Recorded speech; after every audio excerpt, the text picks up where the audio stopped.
5, 4. A nombre de la Comisión Interna de Igualdad de Género del Instituto de Ciencias Aplicadas y Tecnología de la UNAM, les damos la bienvenida a las actividades que estaremos realizando con motivo del 8 de marzo, Día Internacional de la Mujer.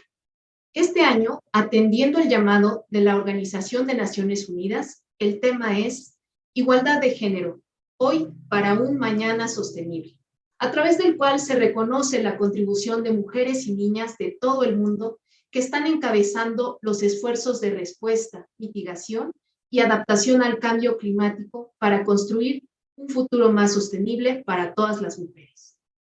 Para lograr el desarrollo sostenible e igualdad de género, es crucial seguir explorando las oportunidades, así como los desafíos para promover que las mujeres y las niñas participen en la toma de decisiones relacionadas con el cambio climático. Sin igualdad de género hoy, no habrá un futuro sostenible e igualitario. Y una de las acciones necesarias es erradicar la violencia de género.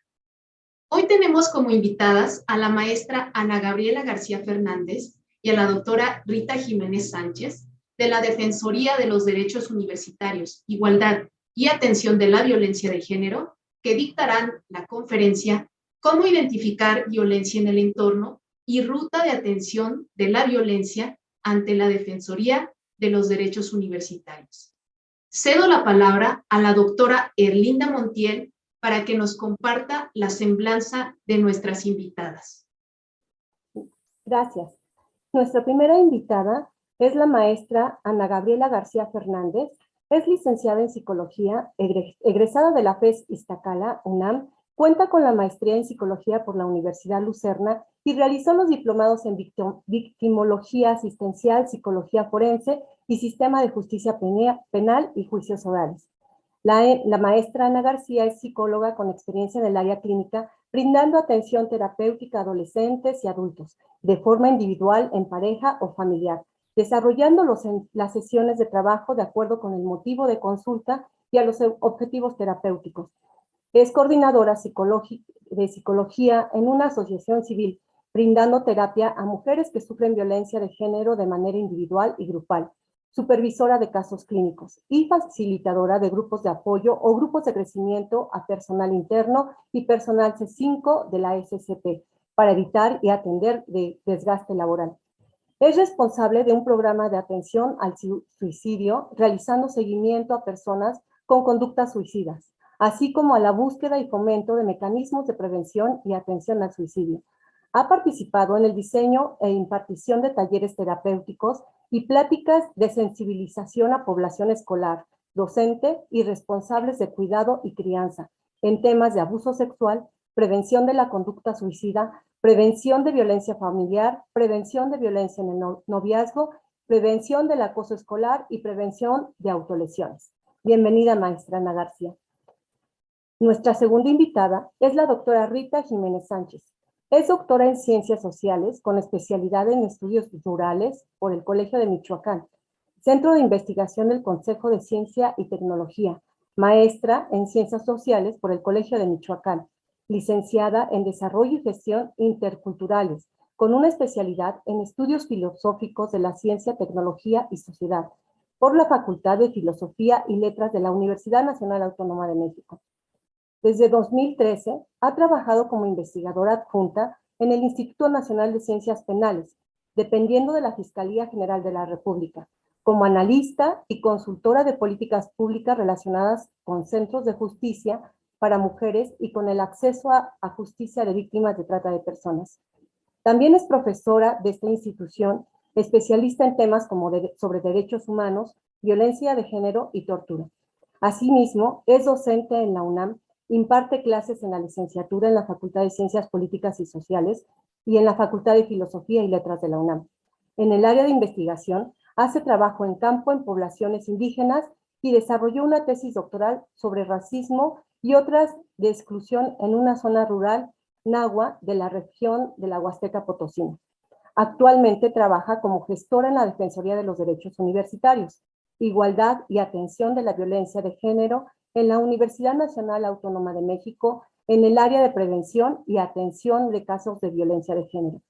Entre sus últimas publicaciones se encuentra Narrar el cuerpo de las víctimas de feminicidio, El crimen de Francisco Robledo, sus públicos y contrapúblicos, publicada en 2020 en la Revista Mexicana de Ciencias Penales, y de Cómo el Estado mexicano violenta derechos humanos de niñas y mujeres, una revisión de sentencias dictadas por la Corte Interamericana, publicada en el Anuario de Derechos Humanos 2020.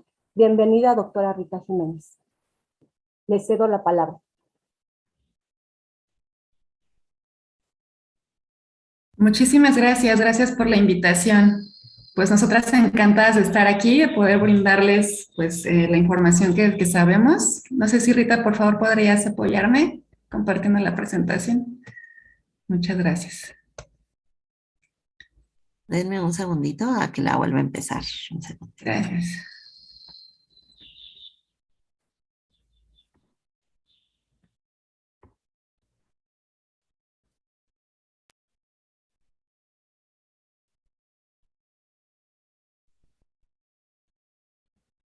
Ok. Pues bueno, vamos a hablar entonces sobre violencia de género y para esto es importante pues hablar desde lo más básico, ¿no? Hablar desde términos muy básicos que muchas veces llegan a generar alguna confusión y por lo tanto esto nos impide identificar o prevenir las violencias. La siguiente, por favor. Bien. Es común hablar de sexo y género como sinónimos, ¿no? Sin embargo, esto no es así. El sexo se refiere a las diferencias y características biológicas, anatómicas, fisiológicas y cromosómicas de los seres humanos que van a definir a un hombre o una mujer. Por lo tanto, va a ser algo con lo que se nace. Por su parte, el género es el conjunto de ideas, de comportamientos y atribuciones que una sociedad va a determinar como apropiada para cada sexo. La siguiente, por favor. Vamos a ver entonces, ¿no? Que aunque biológicamente hay diferencias entre mujeres y hombres, estas diferencias se van a concentrar pues principalmente en los órganos sexuales. Por lo tanto, es un error pensar que estas diferencias pues nos llevan a diferencias también de capacidades, diferencias emocionales, afectivas, intelectuales, según el sexo. De aquí van a surgir pues estos términos de masculinidad y feminidad que muchas veces desde lo social, ¿no? Determinan como algunas funciones, algunas oportunidades o incluso relaciones entre mujeres y hombres. Ejemplo de esto, de esta construcción social, por ejemplo, es pensar que las mujeres somos pasivas, somos serviciales, somos sensibles o bondadosas, por ejemplo. Y por su parte que los hombres son activos, son fuertes, son líderes, son conquistadores. Entonces, este mismo paradigma, pues, va a ser el que tradicionalmente se piense que hombres y mujeres, tengan asignado un rol político, un rol relacionado con la mecánica, con la jefatura, es decir, como un rol productivo. Mientras que a las mujeres este rol que se va a imponer pues va a ser de amas de casa, de maestras, de enfermeras, de cuidadoras, ¿no? Es decir, como un rol reproductivo. Estos roles entonces, que son conductas estereotipadas, pues muchas veces van a estar reforzados por los medios de comunicación, por la publicidad, por las instituciones o incluso desde nuestra propia familia, porque pues va a ir generando actitudes violentas por parte de los hombres que en este pues, ejercicio como del sexo fuerte asumen un comportamiento violento como algo normal y socialmente aceptado. La siguiente, por favor. Bien, ahora es importante también pues hablar de la diferencia entre agresividad y violencia. Estos términos tampoco son sinónimos y aquí la agresividad se va a referir a una estructura biológica que tiene toda especie viva. Estas estructuras biológicas van a ser estimuladas por el medio ambiente cuando aparece una amenaza real y va a aparecer como una defensa de algo vital. Por su parte, pues la violencia, a diferencia de la agresividad, jamás va a ser para defender algo vital y aquí la intención es para obtener control y poder. Esta siempre estará, digamos, como a la intención de dominar, ¿no? Va a intentar someter a las personas y va a intentar mantener el poder que se tiene o incluso aumentarlo. Podemos decir entonces que la agresividad es algo genético o biológico y la violencia es algo social, por lo tanto es algo aprendido. La siguiente, por favor. Bien, ahora que ya diferenciamos estos términos, pues podemos entonces hablar sobre la violencia de género. ¿Qué es la violencia de género? Pues bueno, va a ser aquella acción, conducta u omisión que genera algún daño, sufrimiento, angustia o incluso la muerte de una persona como consecuencia de su género.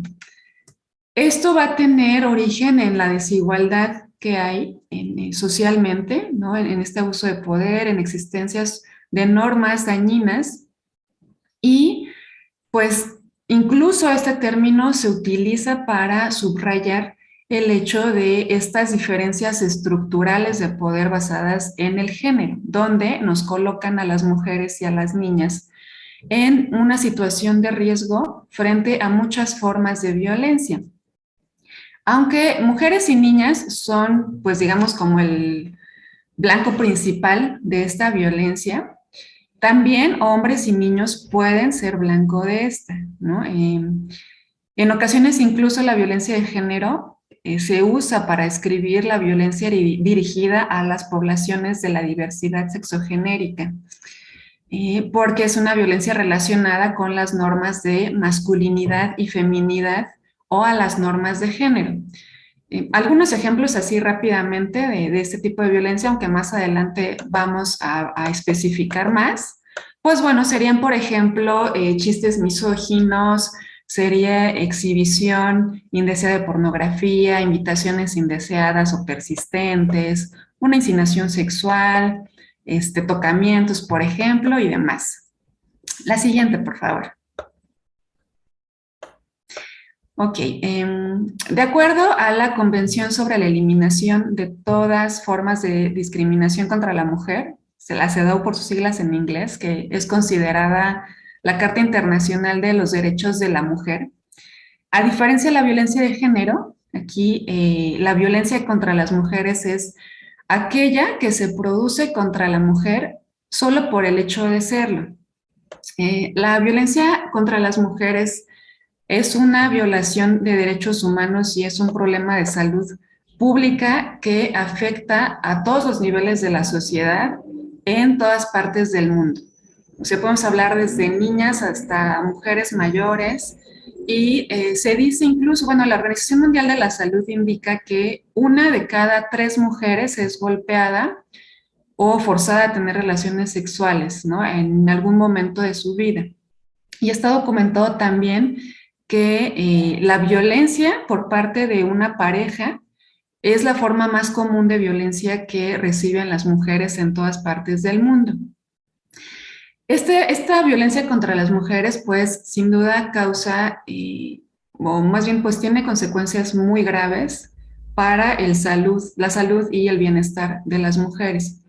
También está documentado que hay una asociación entre la violencia contra las mujeres y una serie de problemas de salud física y mental. Incluso en esta relación de pareja donde hay violencia, pues sí hay comportamientos de alto riesgo debido a la violencia principalmente física o sexual. Pero bueno, ¿esto por qué se da? Pues por las inequidades que existen, ¿no? Donde pues hay un riesgo inminente para mujeres y niñas donde podemos sufrir abuso, donde hay relaciones de violencia, de explotación. Esto también pues por la dependencia económica que puede haber, por la diferencia de oportunidades, por la brecha salarial y estas dinámicas de poder o subordinación que van a existir o existen todavía en muchas relaciones de pareja. Y por eso es urgente, es muy importante que desde ahorita empecemos a cuestionarnos estos roles impuestos por mujeres y hombres, ¿no? Estos roles que nos imponen socialmente y sobre todo las normas que muchas veces, estas normas sociales que consienten el abuso. La siguiente, por favor. Bien, pues bueno, tenemos estos tipos de violencia de género, ¿no? Muchas veces, cuando hablamos de violencia de género es como fácil identificar algún golpe o algún daño físico.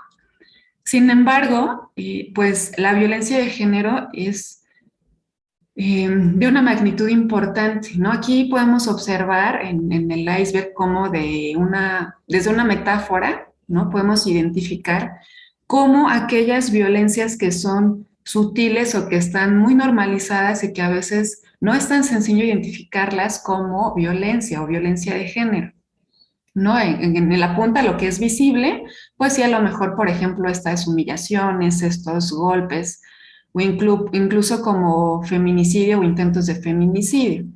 Pero en estas violencias que son un poco más sutiles, ¿no? Como estos chistes misóginos, por ejemplo, y demás, pues es algo que ocurre constantemente y que es importante señalar. Entonces, para ello es importante identificar los tipos de violencia de género y vamos a empezar, la siguiente, por favor, hablando de la violencia psicológica o también se le conoce como violencia emocional o verbal. Esta se refiere a cualquier acto u omisión que va a dañar la estabilidad psicológica.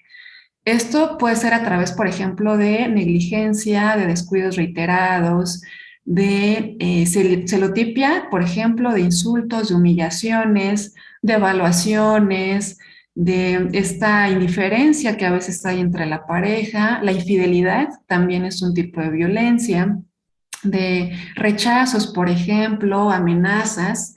Y todo esto, ya sea que en su conjunto o una sola forma de esto que explicaba, pues van a llevar a la víctima, por ejemplo, a depresión, a daños en su autoestima o incluso en algo más delicado como, por ejemplo, ideación suicida. La siguiente, por favor. Cuando hablamos de violencia física, pues como les decía, a veces es un poco más fácil de identificarlo, ¿no? Aunque no es la primera con la que se empieza, por ejemplo, ¿no? Si hablamos en una relación de pareja, generalmente la violencia psicológica es la primera que aparece y es la que en la mayoría de veces va a estar presente a lo largo de las violencias. Por su parte, entonces, la violencia física se refiere a cuando una persona causa o intenta causar daño a su pareja o a otra persona a través de golpes, patadas, pellizcos, empujones, cachetadas, quemaduras, jalones de cabello, mordidas, o incluso también indican que cuando se les obliga a consumir alcohol o drogas, también o simplemente cuando se usa la fuerza física contra esta persona, pues estaríamos hablando entonces de violencia física. La siguiente, por favor.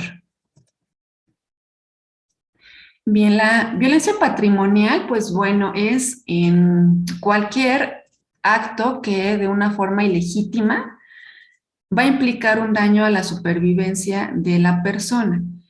Esto, por ejemplo, es cuando hablamos de que la persona pierde o quita o transforma, oculta o destruye un bien de su pareja o de otra persona, ¿no? Por ejemplo, pueden ser instrumentos de trabajo, algún documento, algún recurso que esté destinado a la necesidad de esa persona, ¿no? Por ejemplo, cuando a lo mejor no le quita el vehículo, pero sí le esconde las llaves y no puede hacer uso del mismo, estaríamos hablando de este tipo de violencia, ¿no? O personas que quizás a lo mejor son extranjeras y le esconde o le destruye su pasaporte o algún otro documento, estaríamos hablando de este tipo de violencia.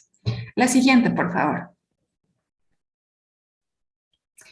Ok, bueno, la violencia económica, pues, esta se refiere cuando se intenta o se consigue la dependencia financiera de otra persona para mantener el control de los recursos financieros, ¿no? Por ejemplo, que se le impida a lo mejor acceder a su dinero, que se le prohíba trabajar, incluso que se le pueda prohibir, por ejemplo, a la escuela o algún tipo de capacitación para superarse. Esto es violencia económica. La siguiente, por favor. Ok, bueno, la violencia sexual, pues bueno, esta se va a entender como cualquier acto de naturaleza sexual cometido en contra de la voluntad de otra persona, ya sea porque no haya dado su consentimiento o bien no pueda otorgar el mismo, ¿no? Por ejemplo, que sea menor de edad, que tenga alguna discapacidad psicosocial, que se encuentra a lo mejor bajo los efectos de alguna sustancia psicoactiva, por ejemplo. Esto se puede dar. La siguiente, por favor. Ok, vamos sobre este tipo de violencia, pues bueno, es digamos como un tanto común que aparezcan o que se dé más este hostigamiento y acoso sexual. Y es importante diferenciarlos porque pues pueden ser muy parecidos ambos, ¿no? Entonces, en el artículo 13 de la Ley General de Acceso de las Mujeres a una Vida Libre de Violencia, se va a definir al hostigamiento sexual como el ejercicio de poder que se realizan en un marco de relación laboral cuando hay subordinación. Bueno, puede ser laboral o escolar. Por ejemplo, de docente a alumna o alumno, ¿no? Por ejemplo. Y por su parte, el acoso se refiere a esta forma de violencia en la que no hay una subordinación, ¿no? O sea, también de alguna forma hay un ejercicio de poder o hay un abuso que va a llevar a un estado de indefensión, pero no va a haber esta subordinación, por ejemplo, va a ser entre pares, ¿no? Entre compañera y compañero, por ejemplo, ¿no? O entre docente contra, a lo mejor otra compañera, ¿no? Del mismo rango. Entonces, es importante como ahí ir diferenciando, ¿no? Esto nos va a dar como un marco para saber en cuál de los dos, incluso pues que a lo mejor pueda ser constitutiva de un delito. Para comprender un poquito más acerca sobre este tipo de violencia, sobre pues el consentimiento y cómo es que ésta se presenta cuando la persona no otorgó el consentimiento, pues vamos a ver un video que de forma gráfica pues nos explica un poquito más al respecto.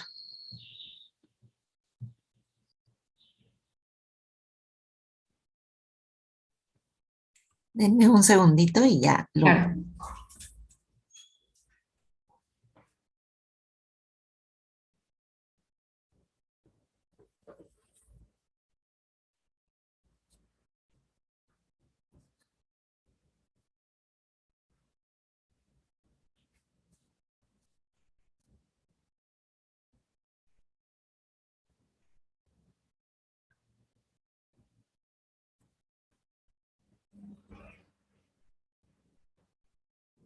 ¿Ya lo ven? Todavía no.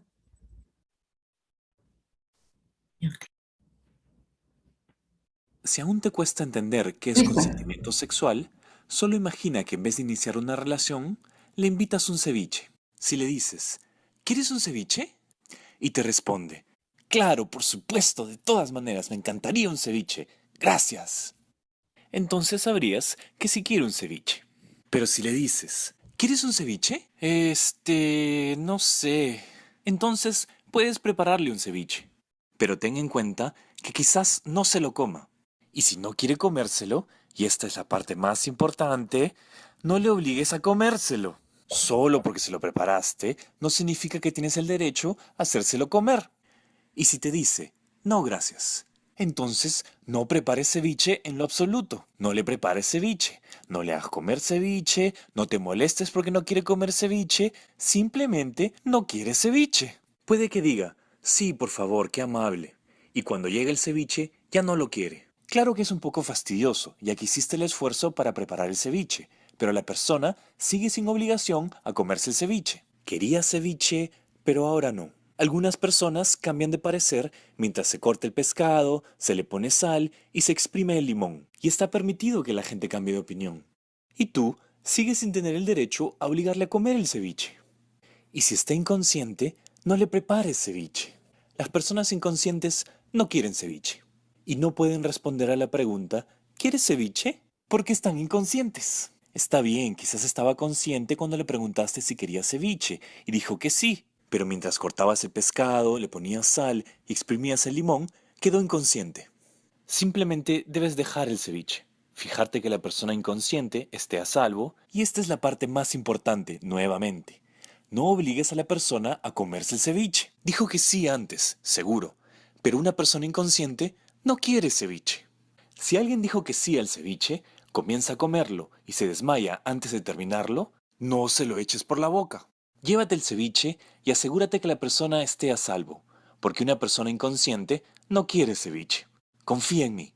Si alguien aceptó tu ceviche el sábado pasado, no significa que querrá ceviche todo el tiempo. No quiere que sin avisar vayas a su casa con un ceviche y le obligues a comerlo diciendo, pero si querías un ceviche la semana pasada.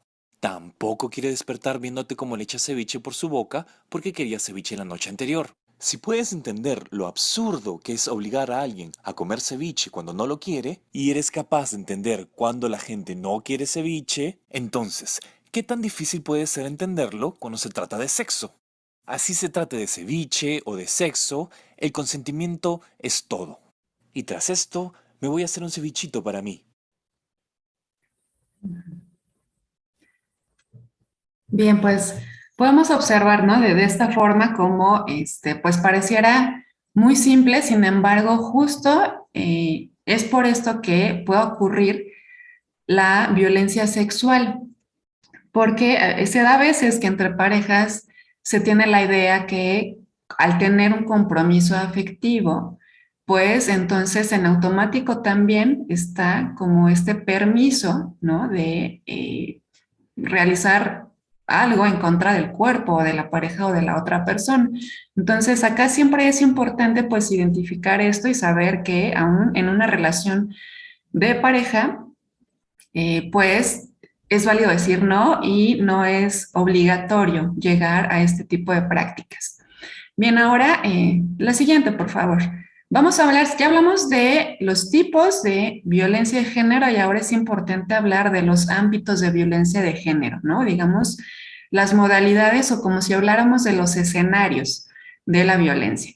Entonces, por ejemplo, tenemos a la violencia familiar, que aquí se refiere cuando ocurre la violencia de género dentro del domicilio o cometido por una persona que tenga un parentesco, ya sea por consanguinidad o por afinidad. Por ejemplo, un concubinato, ¿no? O una sociedad de convivencia. Entonces, por ejemplo, en este ámbito familiar, claro que puede presentarse la violencia psicológica, sexual, económica y demás. Por su parte, la violencia laboral es aquella que ocurre cuando hay una negativa, por ejemplo, en contratar a la víctima o no respetar sus condiciones de trabajo, cuando hay descalificación, cuando hay amenazas, cuando hay intimidación, cuando hay explotación o alguna discriminación por su condición de género, ¿no? Se es sabido, cada vez ocurre menos, pero es sabido cómo cuando una mujer se embaraza, por ejemplo, llegan a correrla o llegan a cambiar sus condiciones laborales. En el ámbito docente, pues bueno, es aquella que puede ocurrir cuando se daña la autoestima, por ejemplo, de las alumnas, alumnos o de las maestras, por ejemplo, con actos discriminatorios. Puede ser, por ejemplo, por su sexo, por alguna condición académica o social o alguna limitación o característica física, por ejemplo, que van a infringir algún docente o algún maestro, ¿no? En su caso.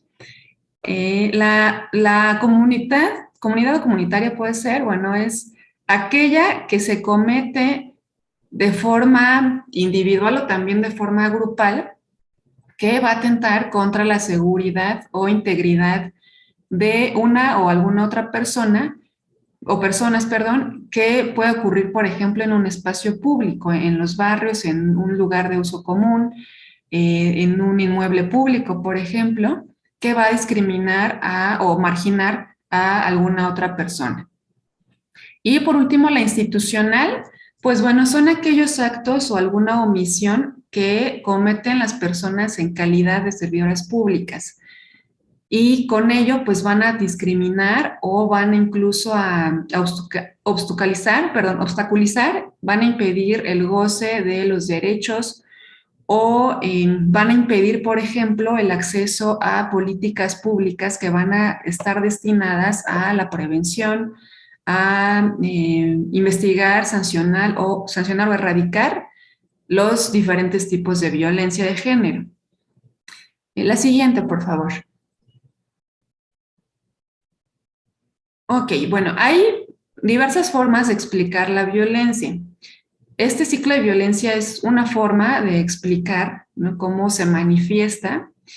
Y bueno, en 1978, una psicóloga norteamericana, Leonore Walker, teorizó, ¿no?, esta dinámica cíclica de la violencia, cómo ocurren las relaciones y cómo es que por eso pues muchas mujeres se dice que quedan como atrapadas en esas relaciones. Aquí en la imagen se ve como si hubiera cuatro puntos, pero en realidad son 3 fases y vamos a ver pues cada una de estas, ¿no? Que es, la primera fase estaríamos hablando de una acumulación de tensión o estrés. La segunda es la explosión violenta y la última fase se le conoce como luna de miel. Estas van a variar de tiempo o incluso de intensidad en cada pareja. Vamos a especificar cada una de ellas. La siguiente, por favor. Ok, bueno, aquí tenemos un ejemplo, ¿no? Pero en la primera fase estaríamos hablando de esta acumulación que les decía sobre tensión, ¿no? Aquí, por ejemplo, es cuando empiezan como algún pequeño desacuerdo, cuando empieza justo la violencia psicológica, cuando empiezan estas ideas de control, cuando hay alguna insinuación, cuando hay incluso sarcasmos, ¿no? Este tipo de violencia sutil que les decía, cuando hay algún menosprecio, cuando ya la ira está muy contenida. Y aquí entonces el generador de violencia, pues lo que va a intentar es que su pareja o la víctima pues se llegue a desestabilizar emocionalmente.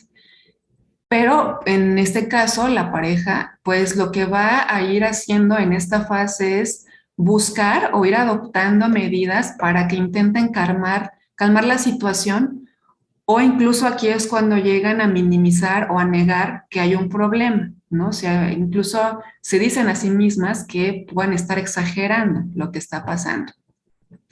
Al no ser atendido, entonces pasa a una siguiente fase, que es la fase de explosión.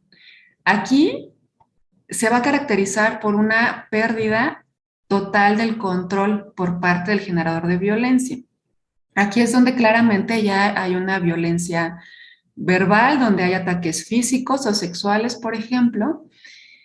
Y aquí es donde puede haber consecuencias muy lamentables para la víctima, porque aquí en esta fase, pues, ellas, bueno, generalmente son mujeres, como les comentaba, ¿no? Pero las víctimas, quienes sufren esta violencia, pues aquí se muestran incapaces de reaccionar a estos ataques. Entonces, cuando esto ocurre, va a pasar a la última fase, que es la de luna de miel. Y en esta fase aquí, el generador de violencia, pues, de alguna forma toma conciencia de todo lo que hizo y se va a esforzar en mantener a su pareja al lado, ¿no? Entonces, aquí en esta fase, pues, el generador de violencia va a mostrar mucho arrepentimiento, va a regalar flores, va a pedir perdón, llora, se va a prometer, ¿no?, a que no va a volver a pasar. Y pues esto de alguna forma hace que la víctima pues tenga un espacio esperanzador, ¿no? Y va a confiar en que su pareja va a cambiar, O incluso va a intentar como justificar esto, ¿no? Por ejemplo, en decir que el amor pues puede todo, que en realidad sí la ama, que con el tiempo él va a cambiar, que en realidad está muy estresado por el trabajo, que en el fondo es buena persona. Y pues bueno, esto eh, puede ser incluso no solamente entre pareja, ¿no? Por ejemplo, el generador de violencia puede hacer uso de las redes de apoyo de su víctima, por ejemplo, acudir con sus familiares o amistades para intentar influir en ellos y convencerles que le digan a su pareja que lo perdone o que no lo deje. Entonces, como les explicaba, ¿no? Al principio esta teoría ayuda a explicar cómo, pues, muchas mujeres toleran o aguantan esta violencia durante muchos años, porque de alguna forma, pues, podemos observar que la violencia no está presente todo el tiempo, ¿no? Hay momentos donde están, digamos, como algunas expresiones de amor o de aparente amor, y van acompañadas con actitudes de arrepentimiento que de alguna forma intentan contrarrestar las actitudes violentas. Entonces, pues las víctimas en este caso lo que sí desean, por supuesto, pues es que la violencia termine, sin que termine su relación, ¿no? Entonces, aquí pues es justo cuando empiezan ellas a fantasear donde intentan creer que sí son amadas por su pareja y que esto ya no va a ocurrir. Bien, que cuando le piden perdón, esto ya no va a volver a pasar. Pero pues al ser un ciclo, pues evidentemente es que se va a estar repitiendo una infinidad de veces.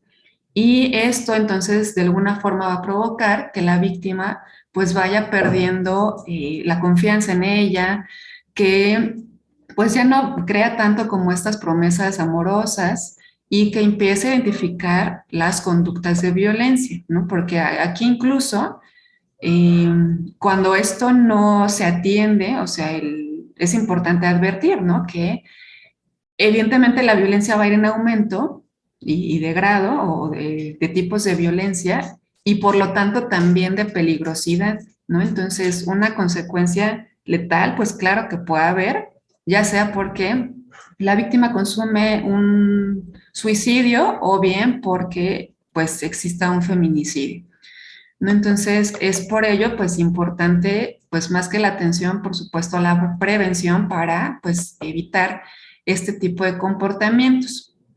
Para ello vamos a ver otro video, por favor, si me ayudas, Rita, a reproducirlo.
Bien, entonces, pues bueno, podemos observar que de esta forma, ¿no? Como les decía hace unos minutos, como una de cada tres mujeres vivimos violencia en algún momento de nuestra vida o algún tipo de abuso y que esto se dé principalmente en la pareja, pues claro que acá es urgente pues tomar alguna acción, ¿no? Y pues es por eso que también nosotras con gusto estamos aquí para también que ustedes sepan o tengan herramientas en que qué podemos ofrecerles, de qué forma podemos ayudarles.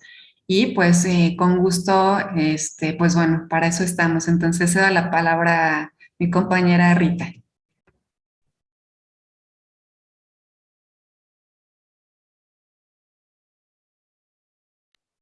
Muchas gracias. Muchísimas gracias por la invitación. Gracias a todas las personas que hacen posible este espacio y gracias a quienes nos acompañan también. Agradezco eh, a mi compañera, la psicóloga Gabriela, por este espacio también que me da a mí para presentarles cuáles son las atribuciones de la Defensoría. Ella ha presentado ya un panorama general sobre cómo puedo reconocer la violencia en mi entorno y entonces yo les voy a hablar, voy a tratar de ser así como que breve, digamos, porque es ya como una información un poquito más densa, ¿no? Por decirlo de alguna forma, porque a mí me toca hablar acerca de cómo es la ruta de atención y cuáles son los procedimientos sancionatorios que se siguen frente a los casos de violencia de género, ¿no? Bueno, lo primero es decir que nosotras somos parte de la Defensoría de los Derechos Universitarios, Igualdad y Atención de la Violencia de Género, que digamos comenzó a tratar o tuvo este apellido de Igualdad y Atención de la Violencia de Género muy recientemente, en agosto del 2020. Esta dependencia tomó atribuciones que antes tenía otra unidad para la atención a las denuncias y a partir de agosto del 2020 la Defensoría es quien se va a encargar de 3 atribuciones principales en materia de atención a la violencia de género.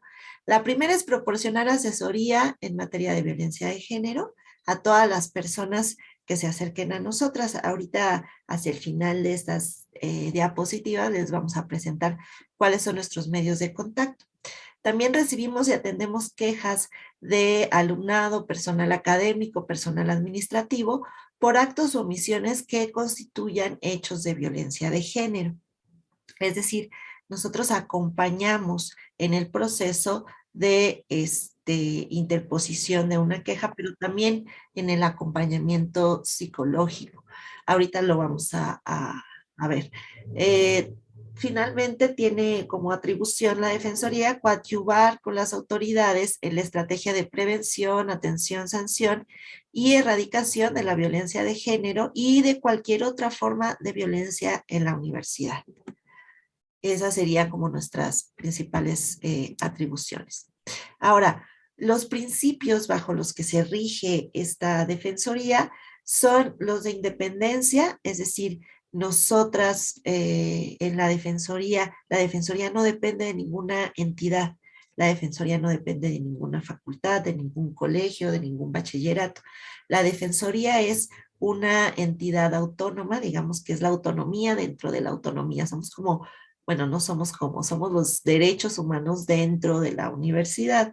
La doctora Guadalupe Barrena Nájera, nuestra titular, es la Ombudswoman University de esta universidad, y entonces ella puede actuar con independencia de cualquier institución de la universidad, ¿no?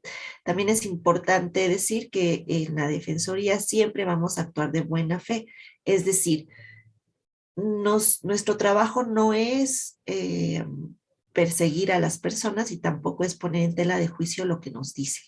En ese sentido, siempre que una persona se acerque a la Defensoría, se le va a atender y se le va a levantar la queja en función de lo que esa persona señale. ya que no es objeto de la Defensoría sancionar por los casos de violencia, sino solamente acompañar en la instrumentación de la queja y que esa queja llegue a la autoridad correspondiente, ¿no? Ya que será la autoridad quien decida cuál es la sanción que se le dará a cada caso. Esta defensoría entonces está dividida en dos áreas, en el área de atención a la violencia de género y el área que ya venía trabajando, que es el área de derechos universitarios. En el área de derechos universitarios se ven todas las cuestiones que tienen que ver con calificaciones, materia, o sea, todo lo que tiene que ver con derechos que tenemos en la legislación universitaria protegidos. Entonces, en caso de que haya alguna controversia por este principio de buena fe, que una persona acuse un acto y que otra persona diga, yo no reconozco haber sido partícipe de ese acto, entonces lo que podrían hacer esas personas es que la persona que acusa un hecho de violencia de género es atendida en esta área de violencia de género y la persona que quisiera comprender un poco más o que dice esto de lo que se me está acusando, yo tengo mi propia versión, puede ir al área de derechos universitarios de cualquier forma, porque está dentro de nuestros principios la buena fe y el siguiente principio que es el de objetividad. Ninguna persona, al igual que el de imparcialidad, ninguna persona puede ser sancionada sin que se le explique y se le siga, digamos, un procedimiento, ¿no? En ese sentido, la Defensoría actuaría con este otro principio que es el de la legalidad, es decir, nos dedicamos a observar que el procedimiento de la interposición de la queja en el ámbito jurídico se dé de una manera eficiente, eficaz, como dice ahí, y de acuerdo a la debida diligencia. La debida diligencia significa hacer las acciones necesarias, no más, no menos, las acciones necesarias para que esa persona, para que la víctima tenga protegidos sus derechos humanos en la medida de lo posible por la autoridad, ¿no? Está también el principio de confidencialidad. Esto significa que todo lo que las personas nos vengan a comentar es confidencial. Es confidencial ¿hasta cuándo? Hasta que se interpone la queja. Pero si yo tengo dudas sobre algo, si yo quisiera señalar algo, si yo quisiera venir a la defensoría simplemente por información, porque pues no sé si esto que me está haciendo mi novio, que a lo mejor ni siquiera es de la comunidad universitaria, me está haciendo es violencia de género, siempre pueden acercarse con nosotras porque estas orientaciones serán confidenciales. ¿En qué momento, digamos, es el único momento en el que cierta información sería compartida? Es en el momento en el que la queja se instrumentaliza ya como procedimiento, pero no todas las orientaciones, si ustedes, o sea, aquí se hace lo que las personas usuarias decidan hacer, ¿no? Nosotros no podemos coercionar a que ustedes tomen alguna decisión. Si ustedes solamente quieren la orientación, solamente reciben la orientación. Y si ustedes quieren instrumentar el procedimiento jurídico, que es la queja, entonces ustedes podrán hacerlo, ¿no? Si se cuentan con estos elementos necesarios que califiquen la violencia de género. Entonces, ¿por qué es importante canalizar a las personas afectadas a la defensoría? Porque podríamos decir, bueno, la defensoría es la única persona que puede conocer estas quejas. No, las oficinas jurídicas, hay entidades que no tienen oficinas jurídicas, pero las facultades, los bachilleratos, los centros, tienen oficinas jurídicas, pueden conocer de estos hechos y levantar el acta y remitirla, dependiendo de la calidad de la persona señalada, al tribunal universitario o a la entidad, a la autoridad de la entidad correspondiente. Esto siempre lo puede hacer la oficina jurídica sin que, digamos, el procedimiento, la persona sea atendida en la defensoría. Sin embargo, siempre recomendamos que las personas que conozcan o que sean víctimas de algún hecho de violencia de género se acerquen con nosotras. ¿Por qué? Porque la defensoría es la única instancia en la universidad que va a contar con personal especializado en la atención de los casos a violencia de género. Por tanto, la atención que se brinda va a ser diferenciada y especializada. En el primer contacto, que es en donde se encuentra su servidora con otras compañeras de trabajo social, y en el área de psicología, siempre te vamos a brindar contención emocional a las personas que fueron afectadas por hechos relacionados con violencia de género. Nosotras no estamos aquí para calificar hechos ni para juzgarlos, estamos aquí para acompañar a las personas que se hayan sentido agredidas por algún integrante de la comunidad universitaria. La Defensoría va a dar seguimiento a todas las quejas de violencia de género que se hayan presentado ante las entidades académicas o ante la propia Defensoría. Permítame un segundo.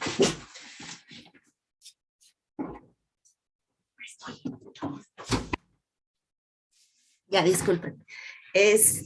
La Defensoría va a dar seguimiento a todas las quejas de violencia de género que se hayan presentado ante las entidades académicas o ante la propia Defensoría. ¿Esto qué quiere decir? Que las oficinas jurídicas, no necesariamente nosotras tenemos que conocer a la persona, puede levantar esta queja, pero esta queja siempre va a pasar por la Defensoría, ¿no? En caso de que los hechos de violencia de género puedan constituir un delito, se va a brindar el acompañamiento ante el Ministerio Público si es que la persona así lo desea. La Defensoría siempre puede solicitar la implementación de medidas precautorias a los titulares de las entidades y dependencias cuando este asunto lo requiera. Es decir, la abogada de la Defensoría va a valorar el caso y va a decir, bueno, esta compañera, estudiante, alumna, ha sido hostigada por su profesor. La ha invitado a salir, y ella ha señalado que se siente incómoda ante estos proposiciones, estos mensajes. Entonces, consideramos que lo más oportuno sería que la alumna no comparta el mismo grupo que el profesor señalado, por ejemplo, ¿no? Entonces, estas son medidas que las abogadas recomiendan, ojo, recomiendan a los titulares de las entidades, pero son siempre los titulares de las entidades académicas quienes van a tomar la decisión de proceder frente a estas medidas, de tomar estas medidas precautorias. ¿Cuál es la ruta de atención para los casos de violencia de género dentro de la Defensoría? Si pasa por la oficina jurídica y la persona no quiere llegar a la Defensoría, simplemente se le da un número de queja y listo. Pero siempre, siempre, siempre recomendamos que la persona se acerque con nosotras porque nosotras les vamos a dar una atención integral. Entonces, en el primer contacto, personas del área de trabajo social van a hacer un encuadre de lo que está sucediendo, van a escuchar a la persona, van a hacerle una primera entrevista y van a ofrecerle los servicios de la Defensoría, los servicios jurídicos y psicológicos. Si la persona refiere haber vivido un hecho de violencia de género por parte de algún integrante de la comunidad universitaria, se le brindan estos dos servicios y la persona decidirá si quiere pasar a uno, a otro, o si quiere pasar a los dos. Si solo, por ejemplo, quiere pasar con la psicóloga porque en ese momento la persona no se siente todavía como preparada para preguntar siquiera sobre el procedimiento jurídico, entonces siempre se le va a dejar la puerta abierta para que pase al área, ¿no?, que en ese momento no desea pasar. Una vez que la persona decide que quiere pasar al área jurídica y o psicológica, en el mejor de los casos quiere pasar a las dos áreas, nosotras en el área de primer contacto las canalizamos, ¿no? Posteriormente, en el área psicológica se les va a dar una atención, ahorita se va a explicar un poquito más, y en el área jurídica se va a instrumentar una queja, es decir, se va a explicar a la persona cuál es el procedimiento que se debe seguir a partir de la calidad del señalado. La universidad tiene procedimientos para cada calidad, es decir, no va a seguir el mismo procedimiento un alumno que un profesor señalado, ¿no? Por ejemplo. La abogada remitirá la queja a la entidad académica, recomendará las medidas precautorias y si es necesario hará el acompañamiento al Ministerio Público, ¿no? La abogada también será quien dé seguimiento al caso y se va a comunicar con la titular o el titular de la entidad académica para poderle comunicar a la persona usuaria promovente de esta queja cuál fue la resolución.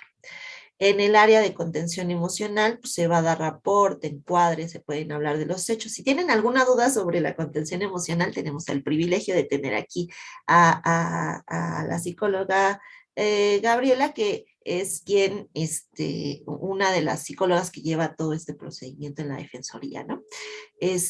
La psicóloga pues va a hablar acerca de lo que generó la violencia, va a aclarar cuál es la sintomatología referida, va a explorar, perdón, las herramientas personales y las redes de apoyo, y en caso de que lo requiera, va a hacer una canalización hacia otras instancias, ¿no? Siempre la psicóloga, la abogada, la trabajadora social, vamos a estar ahí para atenderles de manera oportuna y eficiente, comunicada en lo que necesiten. En esta contención, pues va a haber rapport con empatía, confianza, con una comunicación clara, y va a haber encuadre. Este encuadre va a tener esto que decíamos, confidencialidad y una narrativa libre. La psicóloga nos puede ayudar a explicar lo que nos sucedió, ¿no? A veces estoy muy conflictuada por lo que me pasó, no lo recuerdo muy bien, me avergüenzo, me da pena porque a lo mejor estaba tomada y me siento culpable, y entonces lloro cada vez que pienso en eso. Entonces la psicóloga me contiene, me ayuda a organizar mis ideas, a dar una cronología, a que yo pueda traducir en palabras los sentimientos que tuve en el momento de los hechos. ¿Por qué es importantísimo esto? Porque pensemos que la diferencia entre una relación sexual y la violación es el consentimiento, como lo decía el video, ¿verdad? ¿Y qué es el consentimiento?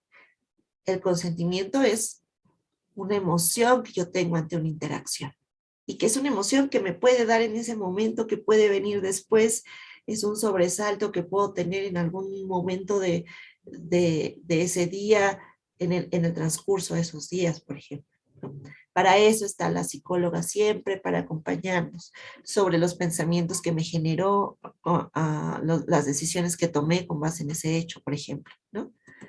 Es quien va a indagar por estas herramientas que pueda tener la persona, por sus redes de apoyo. En caso que sea necesario, se hará un plan de emergencia, ¿no?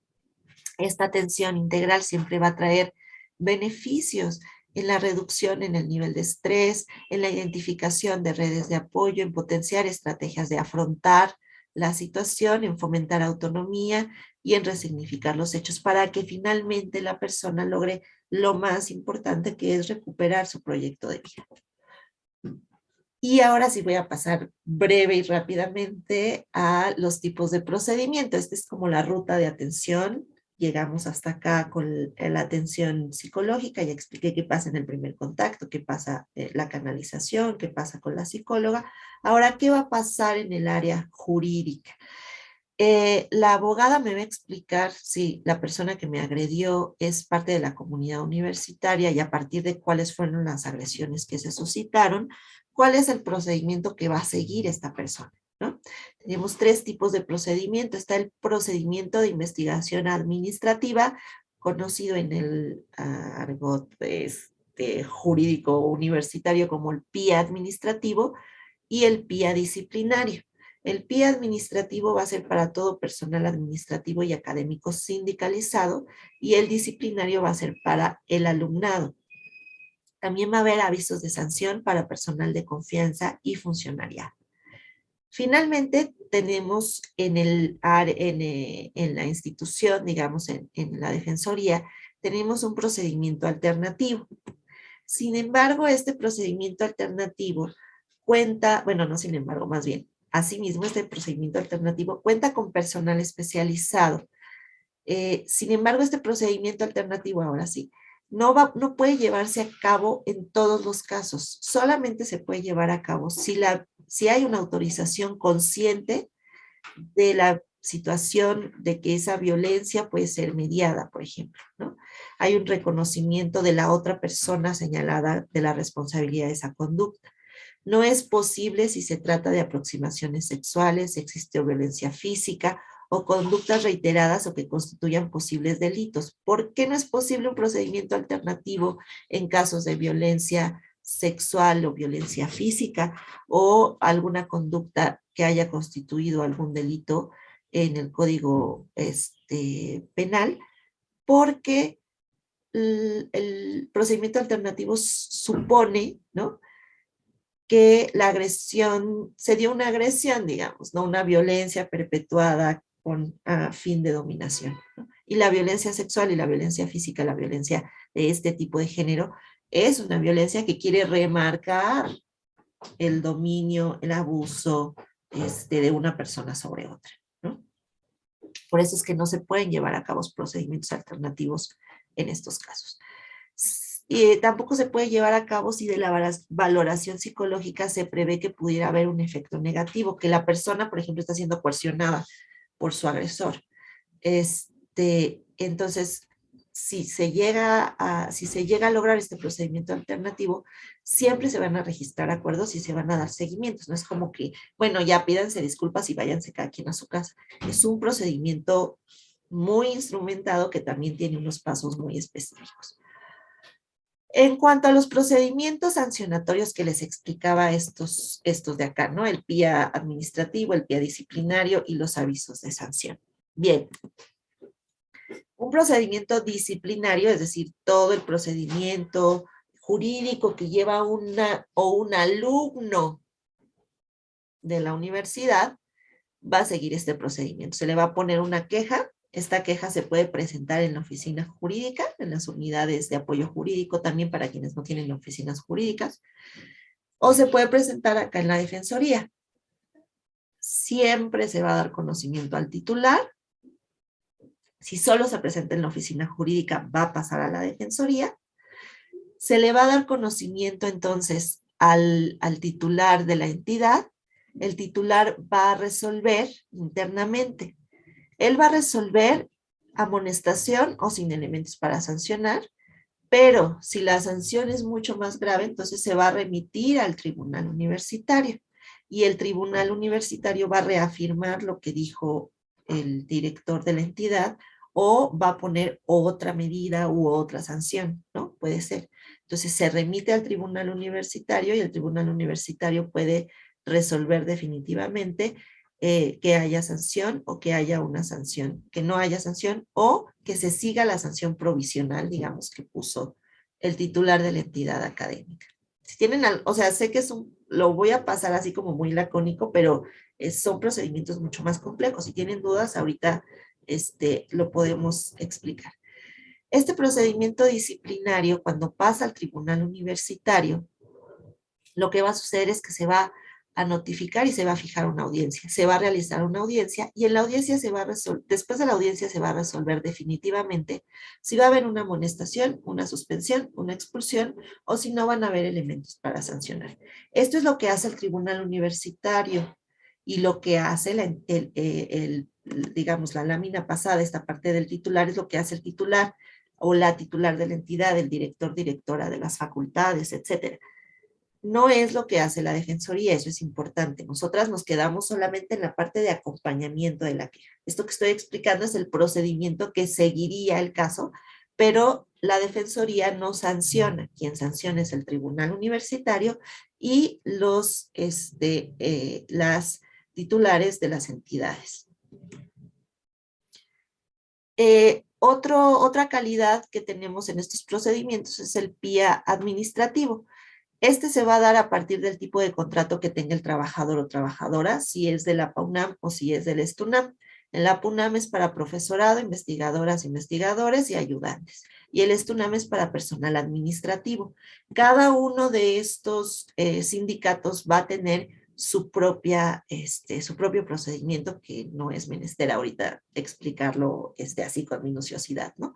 Pero digamos que sigue el mismo procedimiento, se presenta la queja, se remite al titular, se le da seguimiento al caso, pero aquí el sindicato le va a proporcionar apoyo jurídico a la persona señalada, quien va a tener 20 días o 10 días hábiles, dependiendo de su sindicato, para presentar un escrito en el que argumente, ¿no? Por qué sí o por qué no se asume como la persona responsable de la violencia que se le acusa. Este procedimiento va a seguir una audiencia en donde se le va a emitir una sanción que puede ir desde una amonestación, una suspensión, hasta una rescisión. Por otra parte, este procedimiento de investigación administrativa puede apelar, ¿no?, en una primera instancia y en una tercera instancia. Bueno, esos son así como a grandes rasgos los procedimientos administrativos. Las personas que están contratadas por honorarios, pues simplemente se les rescinde el contrato de honorarios que tienen que firmar cada mes si es que se les llega a encontrar responsables por esa violencia, ¿no? Bueno, entonces si yo soy, si yo conozco de algún caso de violencia de género o he sido víctima de algún caso de violencia de género, pues lo más recomendable es que me acerque a la Defensoría. La Defensoría cuenta con un conmutador, marcan 1 para derechos universitarios, marcan 2 para género, pero también pueden escribir a el correo de género@defensoría.unam.mx, comentarnos su situación, o pueden entrar a defensoría.unam.mx y ahí mismo pueden poner sus atenciones. Si ustedes nos escriben, la verdad es que tratamos de dar lo más pronto posible la atención del primer contacto. Bueno, eso sería, digamos que por nuestra parte, lo que queríamos comentarles. Estamos muy agradecidas y abrimos, si quieren, la ronda de preguntas y comentarios. Gracias. Muchas gracias. Agradecemos a las ponentes por estos conocimientos, estas herramientas que nos brindan sobre los tipos de violencia, el ciclo de violencia y la ruta de atención ante la Defensoría sobre estos casos de violencia de género. Y bueno, pues vamos a dar paso para las preguntas del público que nos acompaña.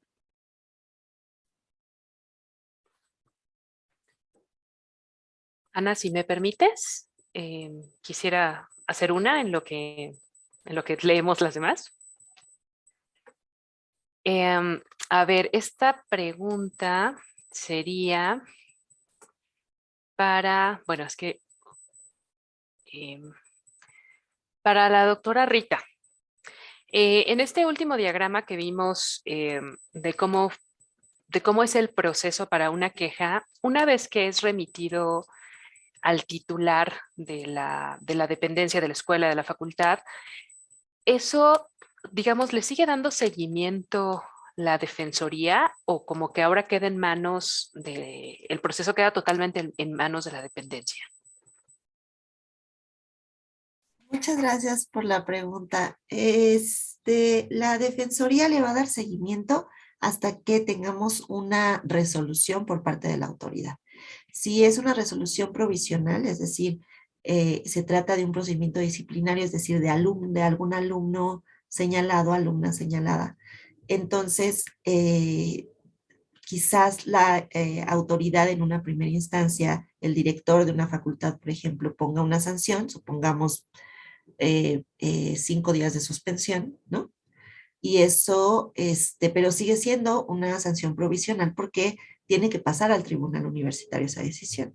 Entonces, nosotras no nos quedamos nomás con esa determinación, sino que seguimos el procedimiento hasta que llegue al tribunal universitario y se dé una se dé una sanción o una contestación, digamos, más bien definitiva, ¿no?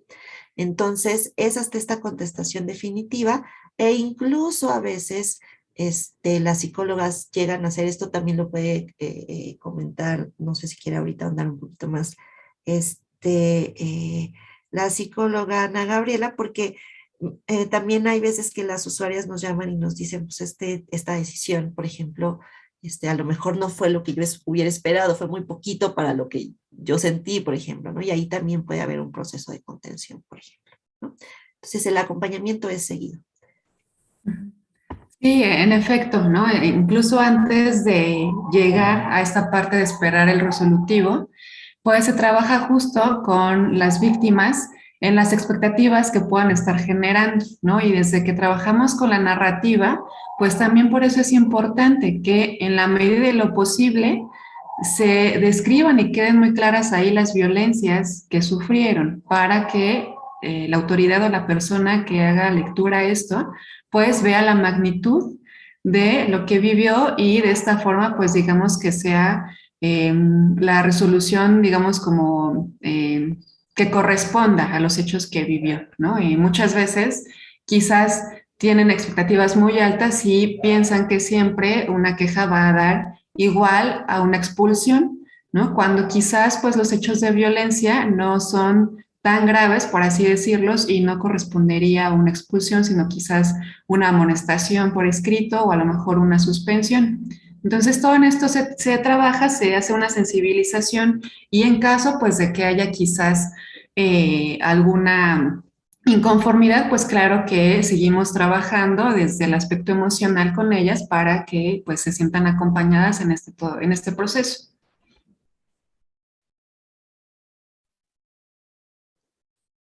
Muchas gracias. ¿Alguien más de nuestro público que quiera realizar una pregunta puede hacerla en el chat o puede abrir su micrófono para dejarnos saber sus preguntas? Sí. Yo tengo una pregunta para Ana Gabriela. ¿Qué es la contención emocional? Porque se ha mencionado bastante. ¿Y cómo puede ayudar a una persona afectada a recibir este tipo de contención emocional?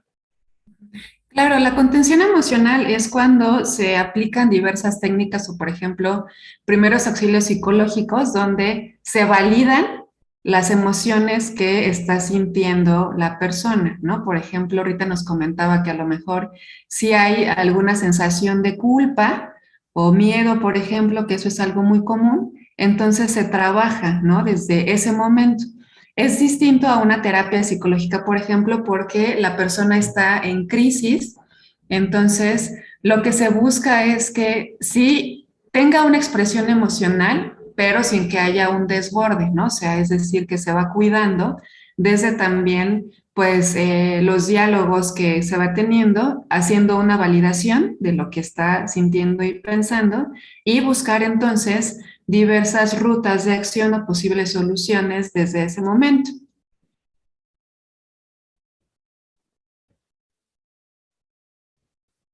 Muy bien. Y en ese sentido también se mencionaba atención oportuna.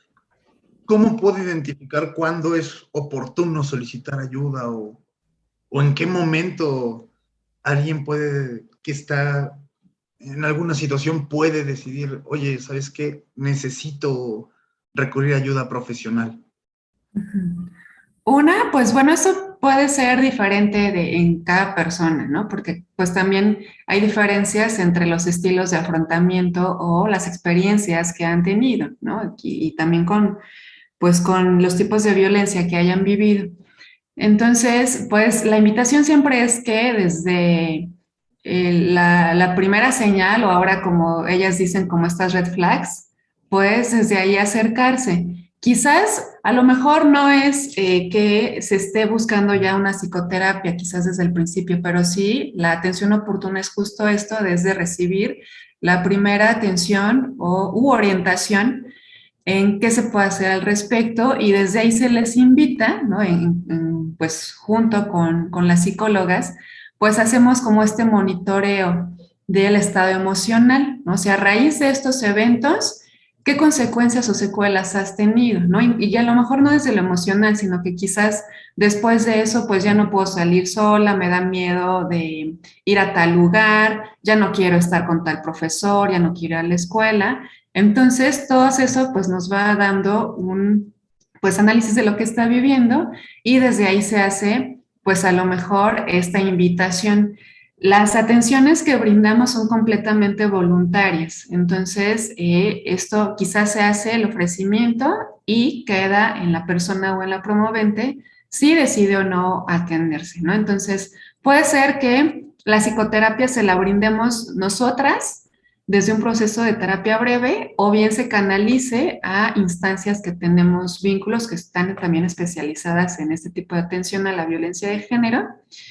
Y pues digamos que ese es un seguimiento mayor, ¿no? Si es que la persona decide no tomar psicoterapia porque considera que no es necesario, de todas formas se hacen seguimientos para ver pues cómo se ha mantenido y qué cambios ha tenido a raíz de que se acercó con nosotras. Doctora Muy bien, Erlinda. Perdón, la doctora Erlinda tenía su mano levantada, Elizabeth. Podemos, sí, ok. Sí, bueno, yo tenía la siguiente pregunta, en realidad tenía dos, pero bueno, estadísticamente, ¿cuánto tiempo puede durar un procedimiento desde que se inicia al poner la queja en la defensoría hasta que hay una resolución del tribunal universitario? ¿Cómo cuánto tiempo estadísticamente? Gracias. Sí, bueno, esta pregunta es un poco, tiene, digamos, puedo hacer una respuesta muy sencilla y decir puede durar, pero muy vaga al mismo tiempo. En términos estadísticos tenemos una brecha muy grande. Hay casos que se resuelven en 15 días y hay casos que se resuelven en 6 meses. Ahora, esa es la respuesta fácil, ¿no? Es un rango muy largo de tiempo. Hay casos que se resuelven en un año.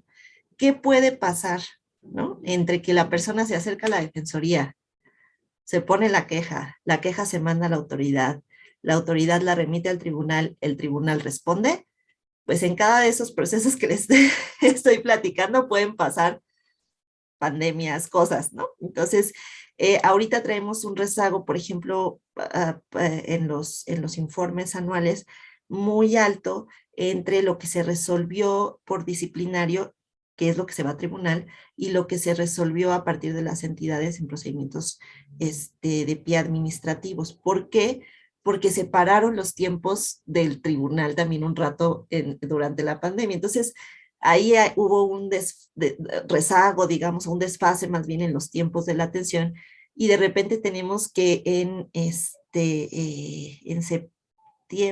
noviembre del año pasado, un montón de casos resueltos por el tribunal, ¿no? Entonces, ahorita específicamente, las cifras están, los informes que vamos a sacar se van a dar cuenta que las cifras a veces son muy poquitos los resueltos y a veces son un montón, pero porque el tribunal tuvo que resolver de un jalón varios asuntos, ¿no? Por ejemplo, entonces, ahorita tenemos eso, pero digamos, otra respuesta más puntual podría ser dependiendo ahorita todavía el procedimiento. Si un procedimiento incluye un sindicato con un procedimiento de 20 días hábiles, pues obviamente ese procedimiento va a ser mucho más dilatado que un procedimiento en donde, bueno, y dependiendo, ahora va otra capa de complejidad del caso, ¿no?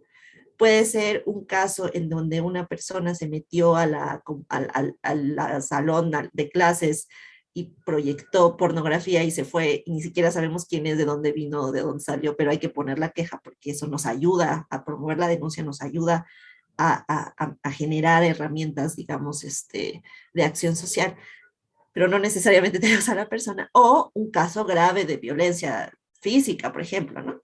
Entonces, la autoridad también depende si solo va a ser una amonestación o si no van a haber elementos para sancionar. Entonces, si lo puede resolver la autoridad como entidad académica, que son casi siempre directores y directoras de facultades o CCHs, ¿no? Lo resuelve mucho más rápido. Tiene la potestad, digamos, de resolverlo, de desahogarlo brevemente en cuanto tiene la narrativa, si es una amonestación o si es algo menor, ¿no? En caso de estudiantes, en caso de disciplinario, pues tardaría un poco más, ¿no? Discúlpame que sea tan vaga y tan larga en esta explicación, pero es que es No, una cosa medio compleja la que estamos viviendo específicamente ahorita, ¿no? yo creo que es una explicación muy buena, porque justamente cuando una persona piensa en poner una queja, piensa que el resolutivo es inmediato. No, hay todo un procedimiento. Entonces es muy importante que, pues, que se entienda esto, ¿no? ¿Por qué? Pues porque estamos bajo la estructura de la UNAM. Entonces no podemos actuar, pues sí, con ciertas, no sé si decirlo así, como ciertos caminos más cortos, ¿no? Con ciertas travesías más cortas. Entonces, pues sí, muchas gracias por la respuesta. Gracias. Sí, Elizabeth, adelante con tu pregunta. Sí, mi pregunta es ¿cuál es el acompañamiento o cómo se da, por ejemplo, desde que uno tiene aquí el apoyo con nuestra POC y la POC que en realidad cómo va su situación o qué es lo que ella tiene que hacer para llegar hasta con ustedes, por ejemplo?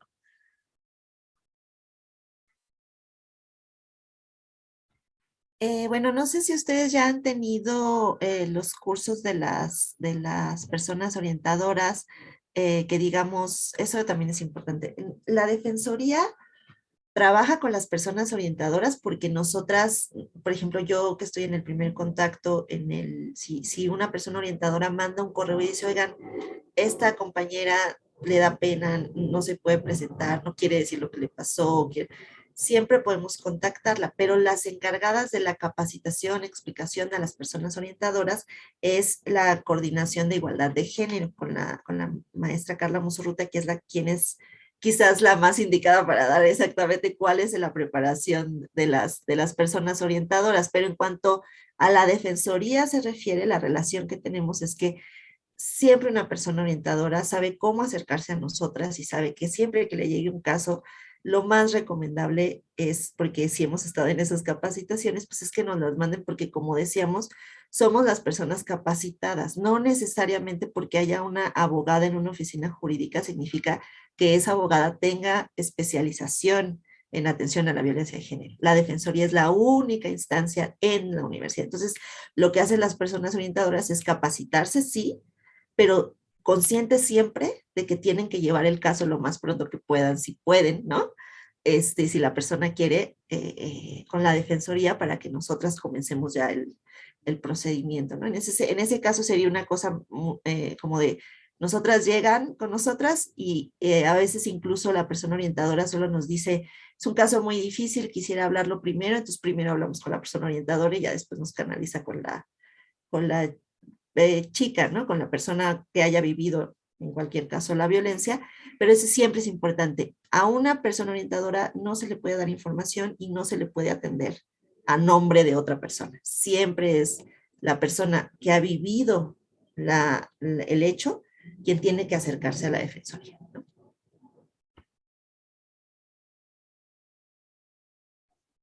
Muy bien. Muchas gracias. Gracias por la respuesta. Quisiera ahora hacer una pregunta en el sentido de qué pasa si nosotros somos testigos dentro de la universidad, somos testigos de un caso de violencia de género. Digo, puede ser como estudiante, fuimos testigos, puede ser como docente, ¿sí? Y en ese caso, ¿qué tenemos que hacer? O sea, ¿cuál es lo oportuno? Acercarnos a la sobreviviente o a la víctima, acercarnos con ustedes, con quién lo hablamos, nos acercamos a nuestra persona orientadora comunitaria.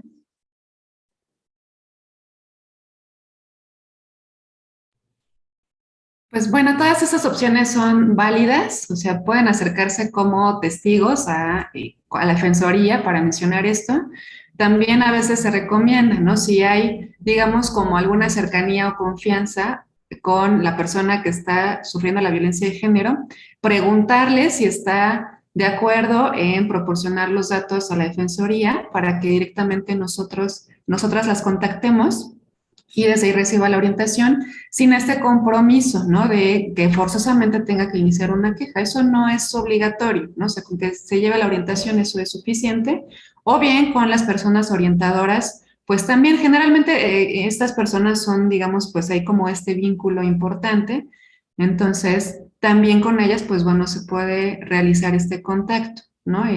Lo ideal es que, pues sí, la persona directamente acuda con nosotras para pues no estar triangulando y evitar que sea desgastante para estas personas, pues estar repitiendo lo que vivieron, porque pues eso también, sobre todo si fue una violencia pues extrema, puede ser traumático estar reviviendo estos hechos.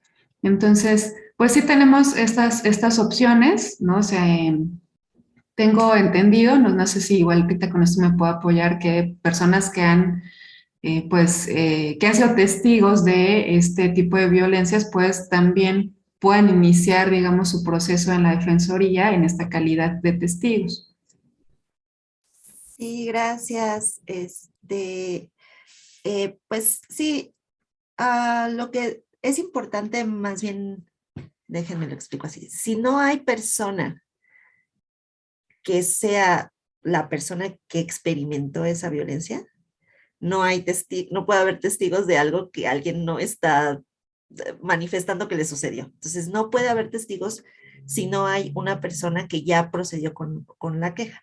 Pero lo que sí puede haber es una persona que ya procedió con la queja y otras personas que digan, yo vi, ¿no? A mí nadie me cuenta, yo estaba cuando el profesor, la profesora, yo vi cuando esto, yo me mostró el mensaje de WhatsApp que después borró la persona.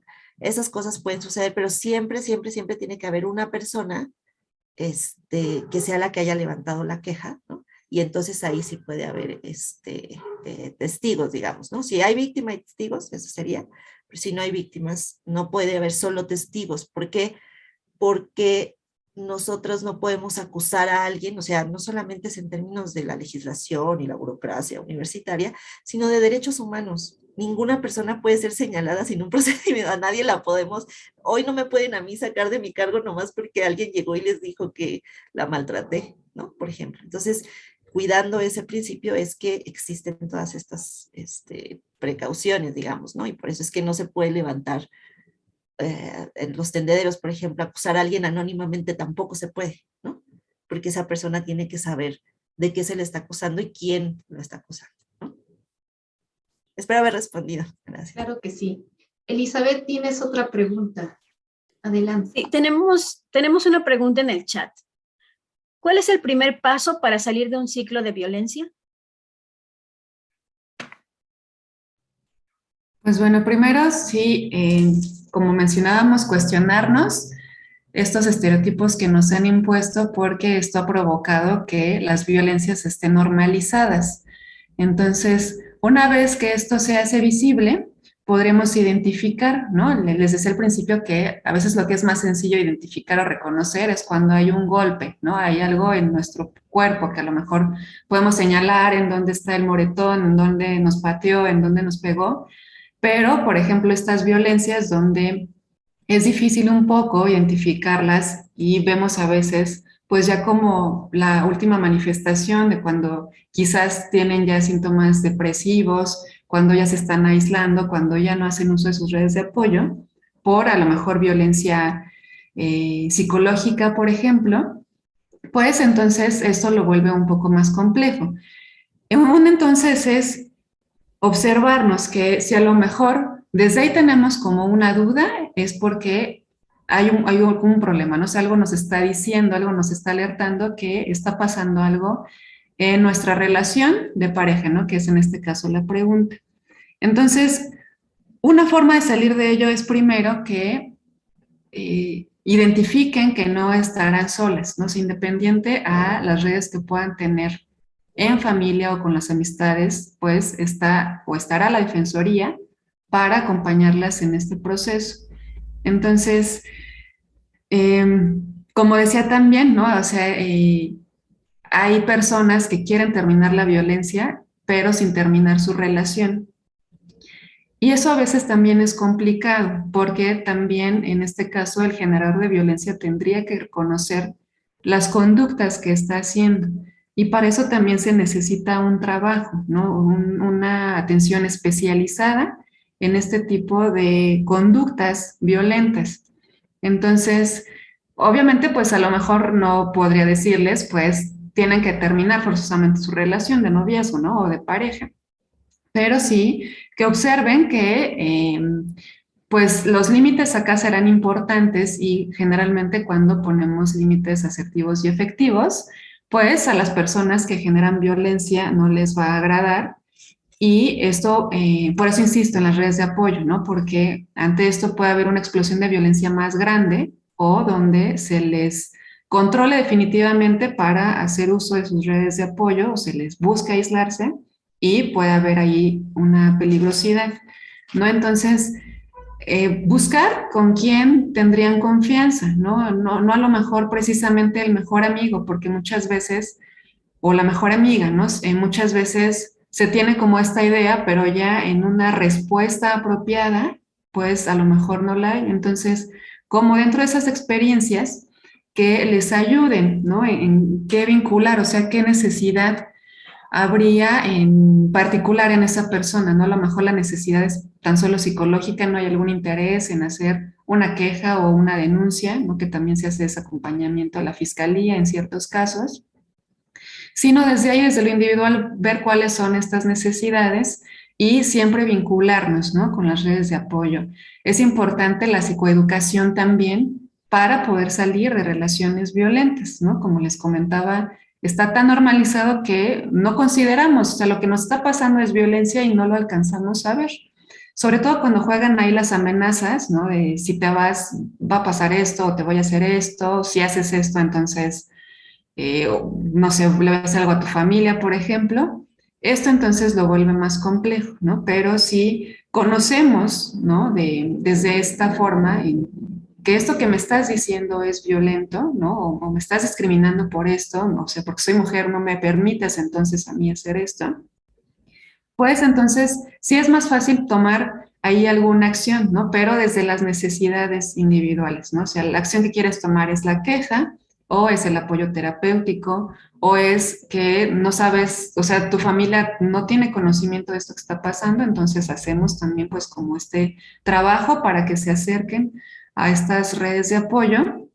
Y como les decía en un principio, no sé, a lo mejor la atención la tenemos muy clara, ¿no? Como me preguntaban de cómo es la contención, pues es de esta forma, pero lo ideal siempre sería una prevención, ¿no? O sea, que sepamos hacer ciertas acciones para evitar llegar hasta ese punto, ¿no? Entonces, pues seguramente, a lo mejor podría decir tristemente quizás de las personas que estamos aquí, pues sí, más de una ha vivido en algún momento violencia en su vida, ¿no? Y no precisamente quizás de pareja, sino por estas desigualdades de las que le hablaba, ¿no? Entonces, una, pues sería como esta forma, ¿no? Desde la psicoeducación o no estar normalizando estas conductas violentas, ayudan y pues por supuesto a través de mecanismos quizás fáciles como estas habilidades que vamos desarrollando en saber decir que no, saber poner límites adecuadamente, eh,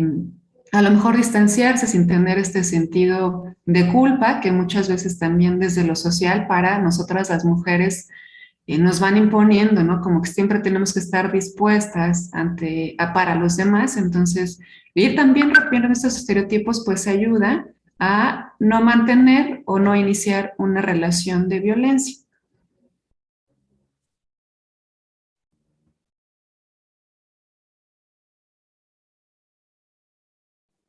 Gracias por la respuesta. También nos pregunta Luis Felipe que si nos podrían explicar el círculo de violencia. Bueno, por ahí ya nos dieron una panorámica de círculo de violencia, pero no sé si pudieran ahondar un poquito más. Claro, como les comentaba en esta forma de explicar la violencia que es cíclica, está compuesta por 3 fases, ¿no? La primera será la fase de tensión o estrés, ¿no? Donde aquí hay una ira contenida por parte del generador de violencia, empiezan a haber como las humillaciones, hay pues estas formas sutiles, ¿no? De evaluación, de quizás pues algo no tan grave, por así decirlo, y aquí esto va evolucionando porque la víctima, pues, en lugar de tomar alguna acción que quite esto, va justificando el comportamiento del generador de violencia, ¿no? Por ejemplo, pues decir que está estresado, que se va a calmar, intenta como minimizar la situación y entonces, pues esto juega para una siguiente fase donde ocurre la explosión de la violencia. Aquí, pues, está en su digamos que en lo máximo de esta expresión violenta hay una pérdida de control por parte del generador de violencia y pues aquí es donde la víctima se coloca en una situación muy vulnerable porque evidentemente pues el control y el dominio están ahí ejerciéndose. Entonces, una vez que pasa toda esta explosión violenta, van a pasar a la última fase, que es la fase de luna de miel, donde aquí el generador de violencia va a intentar reconciliarse y pedir perdón con la víctima para que no lo deje y va a hacer promesas donde indica que pues ya no va a volver a pasar, que perdió el control sin querer, pero que en realidad la ama, donde pues a lo mejor empieza a hacer uso de regalos o de terceras personas para convencer a la víctima en que no se vaya de la relación.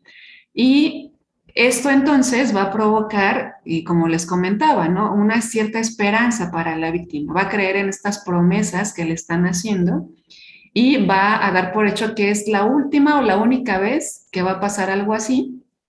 Pero justo esto, ¿no? Digamos que es como la trampa que va a hacer que pues se repita y que vaya en escalada, ¿no? Porque, y como vimos en estas tres fases, pues la violencia no está presente en todo momento, ¿no? Sobre todo en esta última fase de luna de miel, donde hay esta reconciliación, donde hay regalos y ciertas expresiones de afecto, pues esto es donde se engancha ahí la víctima, creyendo que ya no sucederá nuevamente, y entonces esto detona que se repita, ¿no? Esto sería, pues, el ciclo de la violencia.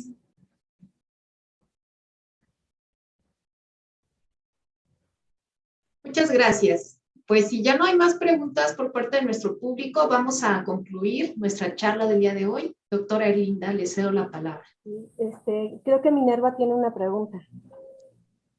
Sí, de hecho hay dos. También Elizabeth tenía la mano levantada antes. Ok. Bueno.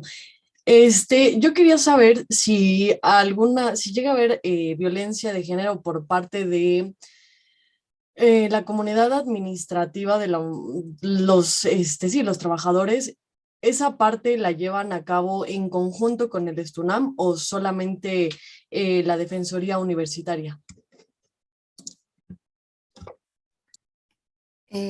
La pregunta es si, bueno, nosotras no trabajamos con el STUNAM directamente, digamos, o sea, nosotras lo que hacemos es el acompañamiento a la persona que vivió el hecho de la violencia. Si esta persona pertenece al STUNAM, o sea, si la persona que vivió la violencia tiene sindicato, hay casos en los que la persona contacta con una abogada de su sindicato.